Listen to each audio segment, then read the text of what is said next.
ఓం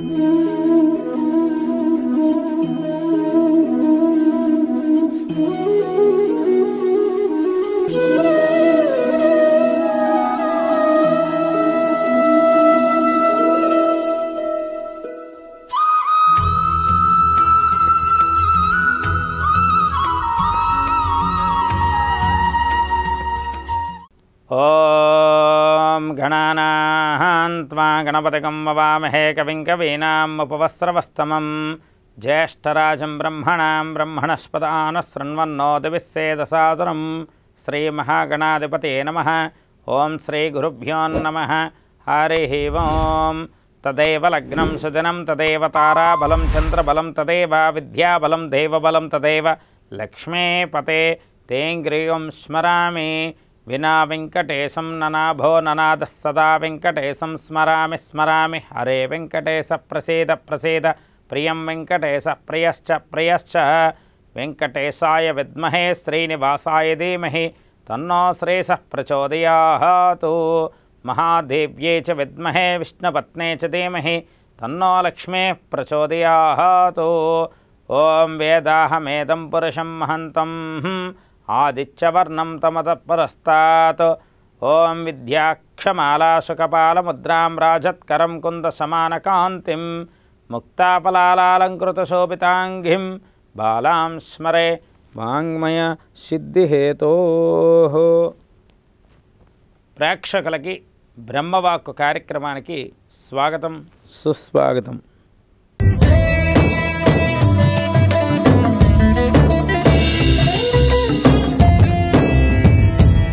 8/3/2025 శనివారం నేటి పంచాంగం. స్వస్తి శ్రీ శ్రీ క్రోధనామ సంవత్సరం ఉత్తరాయణ పుణ్యకాలం శిశిర ఋతువు పాల్గొన మాసం. ఈరోజు సూర్యోదయం ఉదయం 6:18 మొదలవుతుంది. సూర్యాస్తమయం సాయంకాలం 6:06 మొదలవుతుంది.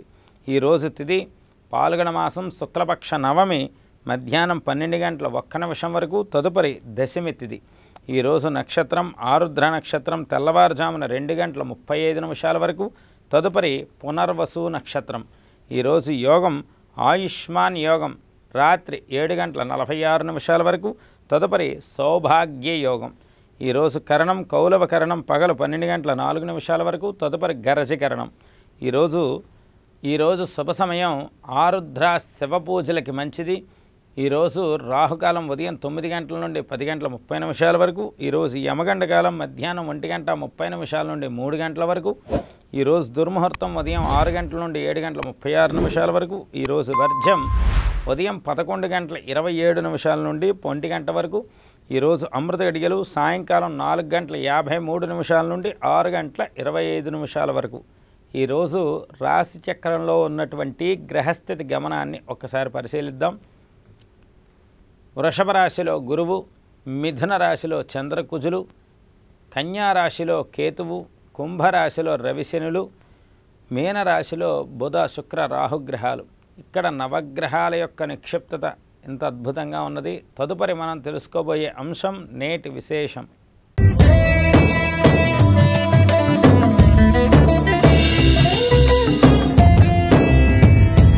ఈ నేటి విశేషం కార్యక్రమంలో మనందరం కూడా చాలా విశేషమైనటువంటి ఒక మంచి విషయాన్ని తెలుసుకోదలుచుకున్నాం. అందరూ కూడా శ్రద్ధగా వినండి. శనివారం నియమం చాలా పవిత్రమైన నియమం. ఈ శనివారం నాడు సాధారణంగా శనికి తిలతైలాభిషేకాలు చేయడం, నల్ల నువ్వుల్ని బ్రాహ్మణ పండితుడి దక్షిణతో సహా దానం ఇవ్వడం, అలాగే వెంకటేశ్వర స్వామి ఆరాధన చేయడం, మామూలుగా తిలపిష్టం అంటే తెల్ల నువ్వుల పప్పు పొడి బెల్లం కలిపినటువంటి ముద్దని ఆవుకు పెట్టడం. ఇది సర్వసాధారణంగా జరిగేటువంటి ప్రతి నిత్యకృత్యం. శనివారం నియమాలు పాటించే వాళ్ళందరూ ఇది చేస్తారు. కానీ చాలామంది శనివారం నాడు మినపప్పు సరుకుని తినకుండా ఉండడం అనేది గ్రహించరు. శనివారం నాడు మినపప్పుతో చేసినటువంటి పదార్థాన్ని విసర్జించడం వల్ల శనివార నియమానికి చాలా అధికమైనటువంటి ప్రాధాన్యత అధికంగా ఉంటుంది. ఎందుకయ్యా అంటే ఇక్కడ శనివర్త్ రాహువు కుజవర్త్ కేతు అనేటువంటి శాస్త్ర సమ్మతాన్ని మనం ఒక్కసారి పరిశీలన చేస్తే శనికి సమానమైనటువంటి గ్రహం రాహు అంట, కుజుడికి సమానమైనటువంటి ఆ యొక్క గ్రహం కేతు అంట. అంటే శని ఎంత ప్రభావంగా ఉంటుందో రాహు కూడా అంత ప్రభావంగానే ఉంటాడు, కుజుడు ఎంత ప్రభావంగా ఉంటాడో కేతువు కూడా అంత ప్రభావంగా ఉంటాడు. అంటే సరిసమానమైనటువంటి రైలు పట్టాల్లాగా సమాంతరంగా ఉండేటువంటి గ్రహస్థితి ఈ 4 గ్రహాల మధ్య జరుగుతుంది. అందువల్ల శనివారం రాహువుకు సంబంధించిన పదార్థాన్ని విసర్జించడం వల్ల, అంటే మినప్పప్పుతో చేసిన పదార్థాలు, ఇడ్లీలు, దోశలు ఇలాంటివన్నీ మీరు విసర్జించి కేవలం గోధుమ ఒక ఉప్మాతోనో లేకపోతే చపాతీతోనో మీరు ఆ యొక్క దీక్షను కొనసాగించడం వల్ల, అలాగే మనకి అన్నవరంలో సత్యనారాయణ స్వామి ప్రసాదం ఉంటుంది, గోధుమ నూకతో చేసిన ప్రసాదం, దాన్నైనా స్వీకరించడం వల్ల ఇత్యాదివి చేయడం వల్ల శనివార నియమానికి చాలా చాలా పట్టు కలుగుతుంది. ముఖ్యంగా ఈ పాల్గొన మాసం శుక్లపక్షం నవమి నాడు ఇక్కడి నుండి ఎండాకాలం, ఆ యొక్క ఉదయకాలం అనేది పెరుగుతూ వచ్చేటువంటి కాలం, ఎండలో తీవ్రత పెరిగేటువంటి కాలం ఈ యొక్క రోజు నుండే మొదలవుతుంది. పాల్గొన శుద్ధ నవమి సాక్షాత్తు శివపార్వతుల యొక్క కళ్యాణానికి ఎంత విశిష్టత ఉంటుందో అంత విశిష్టతతో కూడినటువంటి మంచి అవకాశం ఉన్నటువంటి రోజు. అంటే శివపార్వతుల కళ్యాణం కార్తీక మాసంలోనో మహాశివరాత్రి నాడో చేసుకున్న వాళ్ళకి ఎంత ఆనందం వస్తుందో, పాల్గొన మాసంలో శుక్లపక్ష నవమి నాడు ఈరోజు శివదర్శనం చేసుకున్నా కూడా అంత అద్భుతమైనటువంటి మంచి పరిస్థితులు వారి యొక్క వ్యక్తిగత జీవితంలో నిలబడతాయి. అందులో ఆరుద్ర నక్షత్రం, మరి ఆరుద్రోత్సవం అనేది మరి ఆ పరమేశ్వరుడికి ఎందుకు చెయ్యాలి, ఆరుద్ర నక్షత్రం పూజలు ఎందుకు చేయాలంటే మానసిక ప్రశాంతతకి నిలయం ఆ యొక్క ఆరుద్ర నక్షత్ర మహోత్సవం. ఆరుద్ర మహోత్సవం గనక ఆరుద్ర నక్షత్రం నాడు గనక అది ఏ వారమైనప్పటికీ ఆ రోజున శివదర్శనం చేసుకుంటూ, శివాభిషేకం చేసుకుంటూ, రుద్రహవనం చేసుకుని శివనామస్మరణ చదువుకుంటే చాలట ఖచ్చితంగా మానసిక ప్రశాంతతగా ఉండేటువంటి స్థితిని పరమేశ్వరుడు కల్పిస్తాడు. అందులోని ఈరోజు శనివారం, మరి ఆపద ముక్కులవాడు, అడుగడుగు దండాలవాడు, వడ్డికాసులవాడైనటువంటి వెంకటేశ్వర స్వామి ఆరాధన చేయడం వల్ల రుణ విముక్తులు అవుతారు, రుణ విమోచనం అవుతుంది. అప్పుల బాధల నుండి తీర్చేటువంటి ఏకైక దేవుడు ఈ ప్రపంచంలో, ఈ కలియుగంలో ఒక్క వెంకటేశ్వర స్వామి. నభూతో నభవిష్యతి, వెంకటేశ సమోదేవో నభూతో నభవిష్యతి. వెంకటేశ్వర స్వామి వారిని మించిన దైవం లేదు. అందువల్ల స్వామి కలియుగానికి అధినాయకుడు. ఆ యొక్క అధినాయకుడి యొక్క నియమాన్ని పాటించడం వల్ల మనకున్నటువంటి కర్మదోషాలన్నీ పూర్తిగా నివారణ అవుతాయి. అందువల్ల శనివార నియమాన్ని పాటించండి. తదుపరి మనం తెలుసుకోబోయే అంశం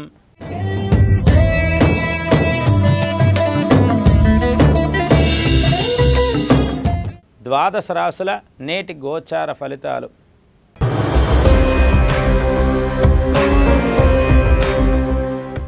అశ్విని నక్షత్రం 1, 2, 3, 4 పదాలు, భరణి 1, 2, 3, 4 పదాలు, కృత్తిక 1వ పాదంలో ఉన్నటువంటి మేషరాశి జాతకులందరికీ కూడా చాలా చాలా విశేషమైన విశిష్టతతో కూడినటువంటి శుభయోగ పరంపరకి నాంది ఈ యొక్క చంద్రకుజుల యొక్క తృతీయ స్థాన సమ్మేళన యతి వీరికి బాగా పనిచేస్తుంది.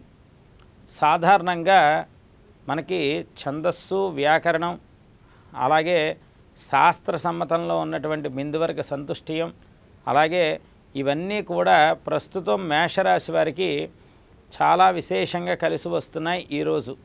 కానీ మేషరాశి వారు చాలా పెద్ద ప్రయత్నంలో పరీక్షా కాలాన్ని ఎదుర్కొంటున్నారు. ఇందులో ఎటువంటి మొహమాటం లేదు, మీరు సిద్ధంగా ఉండడమే.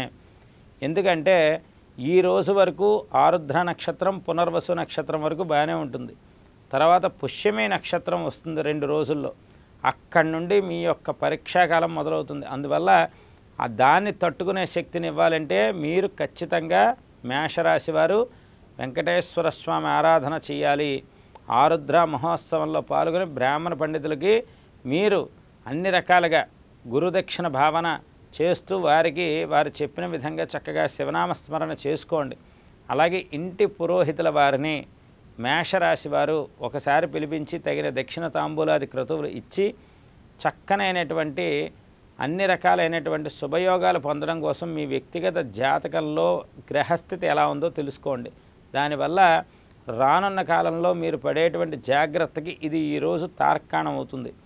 వెంకటేశ్వర స్వామి ఆరాధన చెప్పుకోదగ్గ సూచన. తదుపరి మనం తెలుసుకోబోయే రాశి వృషభ రాశి.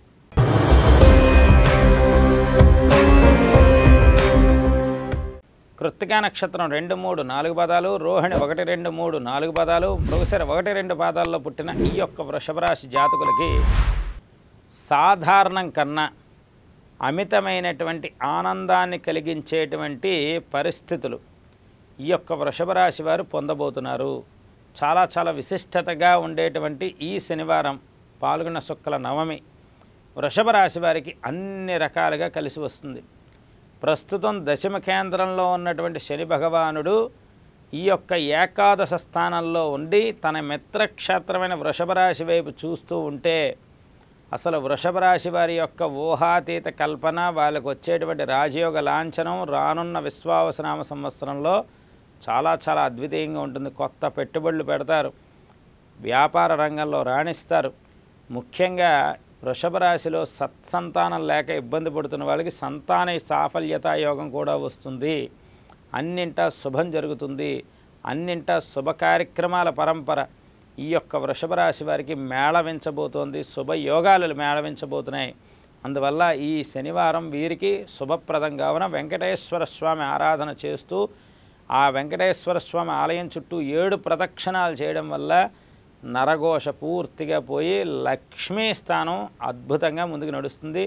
తదుపరి మనం తెలుసుకోబోయే రాశి మిథున రాశి.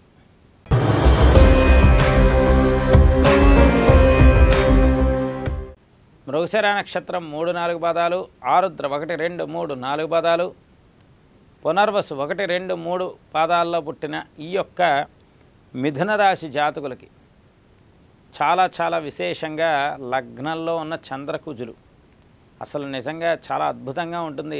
మిథున రాశి వారి గురించి చెప్పాలంటే వీరు ఇంకా అయిపోయింది, ఈ పని అవ్వదు, ఇంకా వెనక్కి తిరిగి వెళ్ళిపోదాం అనే సందర్భంలో ఉన్నటువంటి మిథున రాశి వారికి ఆకస్మికంగా ఆ పని అయ్యేటువంటి యోగం రావడం సంభ్రమాశ్చర్యాన్ని కలగజేస్తుంది. మిథున రాశి వారికి చాలా విచిత్రంగా ఉంటుంది. ఇంకా ఆశలు వదిలేసుకున్నటువంటి వ్యవస్థ మీద చిగురాశులు మొలిచే అనే శుభవార్త రావడం అంటే అది మామూలు విషయం కాదు. అది కేవలం మిథున రాశి వారికి చాలా ఇబ్బందికరమైన పరిస్థితి నుండి అద్భుతమైన పరిస్థితికి వెళ్తున్నారు.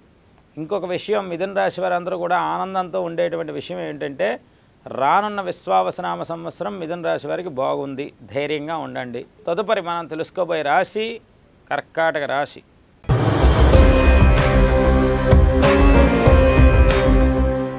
పునర్వసు నక్షత్రం 4వ పాదం, పుష్యమి 1, 2, 3, 4 పాదాలు, ఆశ్లేష 1, 2, 3, 4 పాదాల్లో పుట్టిన కర్కాటక రాశి జాతకులందరికీ కూడా చాలా చాలా ఆనందకరమైన ఒకే ఒక విషయాన్ని ఈరోజు మనస్ఫూర్తిగా మీ అందరికీ తెలియపరుస్తున్నాను. గత 2.5 సంవత్సరాల కాలంగా అష్టమంలో ఉన్నటువంటి శని ప్రభావ తీవ్రత వల్ల మీరు మానసికంగా మీరు పడుతున్నటువంటి ఇబ్బందులకి ఈ రోజు నుండి శని యొక్క ప్రభావ తీవ్రత తగ్గి మీరు చేసే ప్రతి పనిలోని శుభయోగ పరంపర అవాప్తయ్యే పరిస్థితి ఏర్పడుతోంది. అంటే రానున్న కాలమంతా కర్కాటక రాశి వారికి శని యొక్క ప్రభావ తీవ్రత అష్టమ స్థానాల్లో తగ్గి నవమ భాగ్యస్థాన పరిస్థితి ఏర్పడుతుంది. అందువల్ల ఇక నుండి కొత్త ప్రపంచంలోకి వెళ్ళబోతున్నారు కర్కాటక రాశి వారు. వెంకటేశ్వర స్వామి ఆరాధన కనుక చక్కగా శ్రద్ధగా చేయగలిగితే కర్కాటక రాశి వారికి మంచి తరుణం, ధనయోగం అద్భుతంగా ఉంది. తదుపరి మనం తెలుసుకోబోయే రాశి సింహరాశి.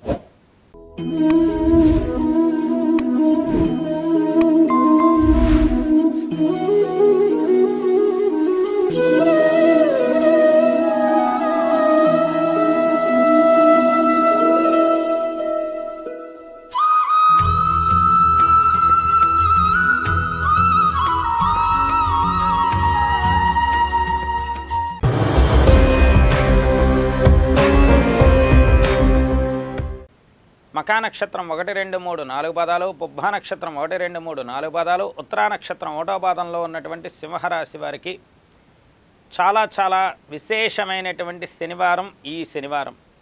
వాస్తవికతలోకి ప్రయాణం చేయడానికి వారి జీవితంలో మొట్టమొదటి అడుగు పడుతోంది.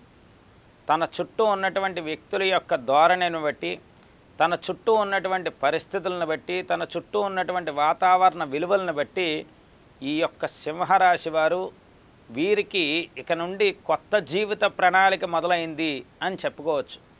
ఇంట్లో వివాహాది శుభకార్యక్రమాల పరంపరలో ఉన్నటువంటి ఈ యొక్క సింహరాశి వారికి తన వాళ్ళు ఎవరు, పరాయి వాళ్ళు ఎవరు ప్రస్ఫుటంగా పరమేశ్వరుడు చూపెట్టేటువంటి రోజు.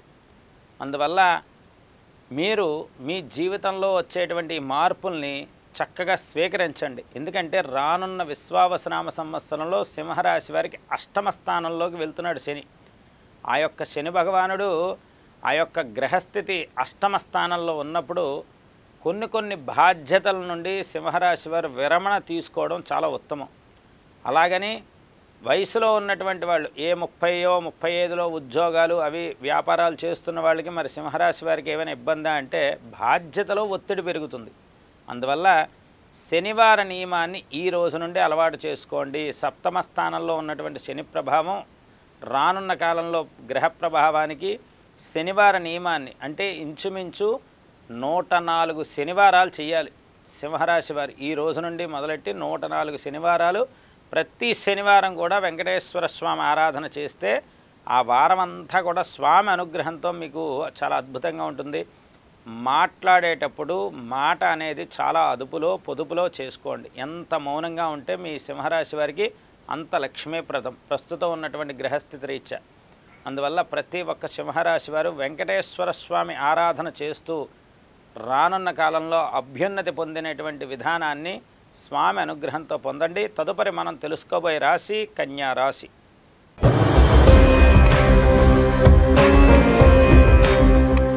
ఉత్తరా నక్షత్రం 2, 3, 4 పదాలు, హస్త 1, 2, 3, 4 పదాలు, చిత్త 1, 2 పాదాల్లో ఉన్నటువంటి ఈ యొక్క కన్యారాశి జాతకులందరికీ కూడా మరి ఇక్కడ ఈ శనివారం వెంకటేశ్వర స్వామి ఆరాధన వీరికి బాగా కలిసి రావడం, వ్యాపార అభివృద్ధి రావడం, రానున్న విశ్వావసనామ సంవత్సరంలో ఈ కన్యారాశి వారి యొక్క స్థితి చాలా చాలా అద్భుతంగా ముందుకు నడిపిస్తుంది. మీరు పోగొట్టుకున్నటువంటి నష్టం ఇంకా తిరిగి రాదు అనుకునేటువంటి నష్టం, తిరిగి రాదు అనుకునేటువంటి జీవితం, తిరిగి రాదు అనుకునేటువంటి ధనం ఏదైనా సరే నష్టద్రవ్య ఆగమనానికి సంకేతం రానున్న ఉగాది. ఉగాది నాటికి మీకు ఉన్నటువంటి సమస్యలన్నీ క్లియర్ అవుతాయి. అందువల్ల వెంకటేశ సమోదేవో నభూతో నభవిష్యతి కన్యారాశి వారికి వెంకటేశ్వర స్వామి చాలా అద్భుతంగా ఉపయోగపడతాడు. అందువల్ల స్వామి ఆరాధన చేయండి, శనివార నియమాన్ని పాటించండి, చాలా అద్భుతంగా ఉంటుంది. తదుపరి మనం తెలుసుకోబోయే రాశి తులారాశి.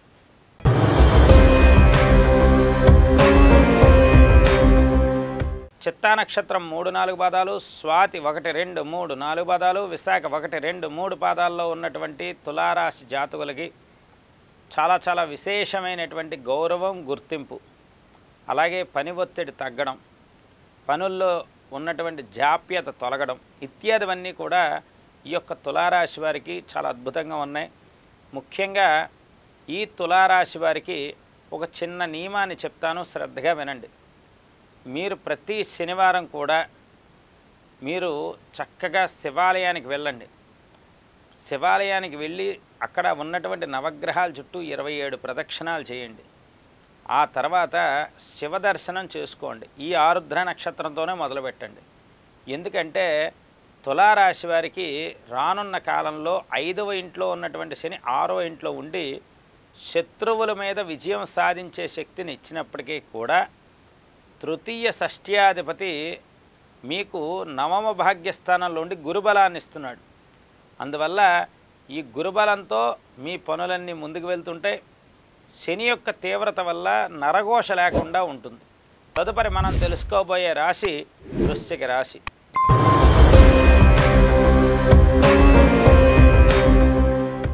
విశాఖ నక్షత్రం 4వ పాదం, అనురాధ 1, 2, 3, 4 పాదాలు, జ్యేష్ఠ 1, 2, 3, 4 పాదాల్లో ఉన్నటువంటి ఈ యొక్క వృశ్చిక రాశి వారికి ఇక్కడ మనం శనివార నియమం గురిండే చెప్పుకుంటున్నాం కాబట్టి అర్ధాష్టమ శని దోషం వల్ల చాలా చాలా బంధువర్గ వివాదాలు అత్యధికంగా ఉండేటువంటి రాశి ప్రస్తుతానికి వృశ్చిక రాశి వారు మాత్రమే.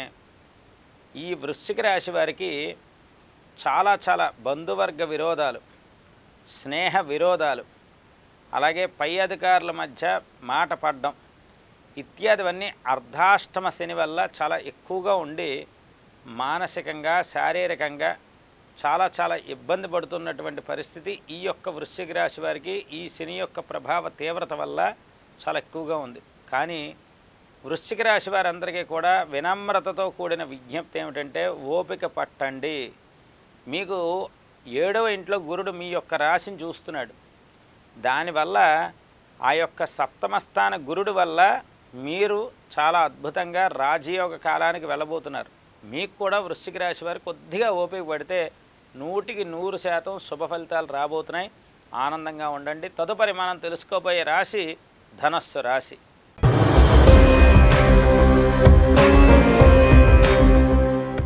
మూలా నక్షత్రం 1, 2, 3, 4 పాదాలు, పూర్వాషాఢ 1, 2, 3, 4 పాదాలు, ఉత్తరాషాఢ 1వ పాదంలో పుట్టిన ఈ యొక్క ధనుస్సు రాశి వారికి ఇంతింతై వటుడింతై ఆకాశమంటెను అని ఆ యొక్క వామన అవతారంలో ఆ విష్ణుమూర్తి ఎంత ఎదిగాడో ఆ యొక్క బలిచక్రవర్తి దగ్గర ఎంత ఎదిగాడో ఆ యొక్క విష్ణుమూర్తి ఎదిగినటువంటి వామనావతారంలో ఉన్న విశిష్టత ధనుస్సు రాశి వారికి ఈ రోజు నుండి ప్రస్ఫుటంగా కనబడుతుంది. వీరి యొక్క విద్య, వీరి యొక్క సాంకేతికత, వీరి యొక్క మాట తీరు, వీరి యొక్క ధర్మం, అలాగే వీరి యొక్క ఆలోచన పద్ధతి, వీరి మనస్తత్వం అన్నీ కూడా ధనుస్సు రాశి అంటేనే ఎక్కుపెట్టిన బాణం. ఒక్కసారి సంధిస్తే వెనక్కి తిరిగి రాదు. అందువల్ల ధనుస్సు రాశి వారు ఒక నిర్ణయం తీసుకుంటే వెనక్కి తిరిగి చూడరు.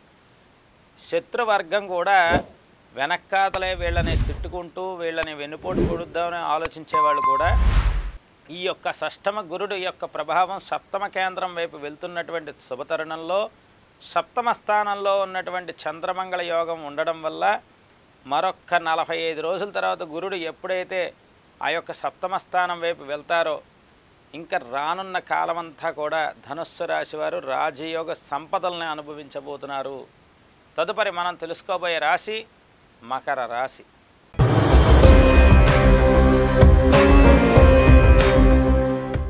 ఉత్తరాషాఢ నక్షత్రం 2, 3, 4 పాదాలు, శ్రవణం 1, 2, 3, 4 పాదాలు, ధనిష్ట 1, 2 పాదాల్లో పుట్టిన మకర రాశి జాతకులకి ప్రస్తుతం ఏలినాడి శని ప్రభావ తీవ్రత వల్ల ఎన్నో పనులు ఆపుకుంటూ ఆలోచించి నిర్ణయం తీసుకునే మకర రాశి వారికి పాల్గొన శుక్ల నవమి నుండి ఏలినాడి శని ప్రభావ తీవ్రత వర్తించదు. చాలా స్పీడ్గా ఉంటుంది మకర రాశి వారి యొక్క పరిణామాలు. నష్టపోయిన ద్రవ్యం తిరిగి వస్తుంది, నష్టపోయిన కాలం తిరిగి వస్తుంది, నష్టపోయినటువంటి పాత జీవితం, ఆహ్లాదకరమైన జీవితం తిరిగి వస్తుంది. మకర రాశి వారికి తిరుగులేని విజయ అవకాశాలు అధికంగా ఉన్నాయి. ఎందుకంటే మకర రాశి వారిని కాపాడేది కేవలం వెంకటేశ్వర స్వామి అనుగ్రహమే కాపాడింది ఇన్నాళ్ళు. అందువల్ల స్వామి పాదపద్మాలకి నమస్కారం చేసి చక్కగా శనివార నియమాన్ని పాటించండి, అంతా శుభం జరుగుతుంది. తదుపరి మనం తెలుసుకోబోయే రాశి కుంభరాశి.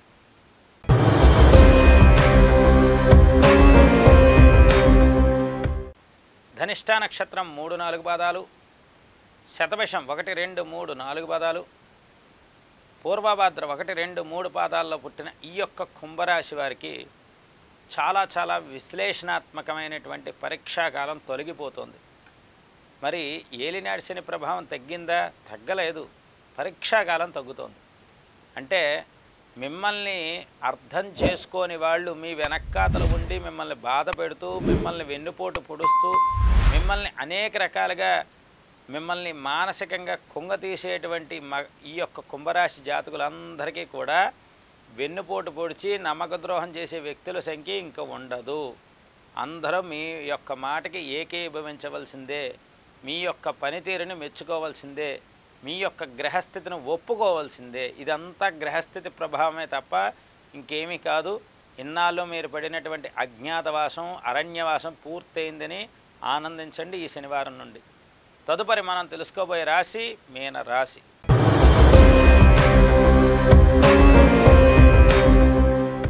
పూర్వభాద్ర నక్షత్రం 4వ పాదం, ఉత్తరాభాద్ర 1, 2, 3, 4 పాదాలు, రేవతి 1, 2, 3, 4 పాదాల్లో పుట్టిన ఈ యొక్క మీనరాశి వారికి అసలు సిసలైన పరీక్ష ఇక నుండి మొదలవుతుంది. ఈ పాల్గొన శుక్ల నవమి నుండి ఇప్పటిదాకా మిమ్మల్ని ఇబ్బంది పెట్టేవాళ్ళు ఎక్కడో వీధి చివరో ఊరు చివరో ఉండి మిమ్మల్ని ఇబ్బంది పెడుతూ వ్యవహారం చేస్తున్న వాళ్ళు ఇప్పటి నుండి మీ ఎదురుగుండా ప్రత్యక్షమవుతారు. అంటే శత్రువు యొక్క ప్రత్యక్షత మీనరాశి వారికి కనబడుతుంది.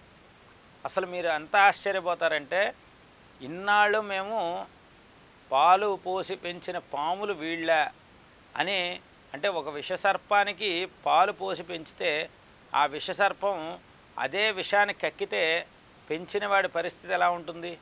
అలాగే మీనరాశి వారు ఎవరినైతే పూర్తిగా గుడ్డిగా నమ్మి వారి యొక్క మంచి చెడులన్నీ అవతలవాడి చెవులకి చెప్పి ఏ పనులు అవ్వట్లేదని బాధపడుతున్న వాళ్ళకి అసలు ఏం జరుగుతుందో తెలిసేటువంటి మొట్టమొదటి రోజు పాల్గొన శుక్ల నవమి మీనరాశి వారికి శత్రువు యొక్క సందర్శన జరుగుతుంది. అంతే, ఇక నుండి ఎప్పుడు ఎక్కడ ఎలా అడుగు వేయాలో మీనరాశి వారి యొక్క ఆలోచన పూర్తిగా మారిపోతుంది. రానున్న మార్చి 30, 2025 శని మీనరాశిలోకి అడుగు పెడుతున్నాడు. అసలు ప్రారంభమే మీనరాశి వారికి షష్టగ్రహ కూటమితో మొదలవుతుంది. 6 గ్రహాలు మీనరాశిలో ఉంటాయి. అలాగే ఈ యొక్క మీనరాశిలో ఉన్న రేవతి నక్షత్రం చాలా విశిష్టత ఏమిటంటే, అసలు రేవతి నక్షత్రం అనేది ఈ విశ్వావసనామ సంవత్సరంలో ప్రతి అమావాస్యకి రేవతి నక్షత్రమే పడింది. అది చైత్రమాసం మినహాయిస్తే వైశాఖం నుండి మళ్ళీ పాల్గొన బహుళ అమావాస్య వరకు రేవతి నక్షత్రం దగ్గర అమావాస్య వచ్చేసింది. అమావాస్య గడియలు వచ్చాయి. అంటే ఈ యొక్క మీనరాశి వారికి ఈ సంవత్సరం అంతా కూడా భక్తి మార్గంలో నడవడం, వెంకటేశ్వర స్వామి ఆరాధన చేయడం ఇత్యాదివన్నీ కూడా చేసుకోగలిగితే మీనరాశి వారికి చాలా చాలా విశేషంగా ఉంటుంది. తదుపరి మనం తెలుసుకోబోయే అంశం నేటి ధర్మ సందేహాలు.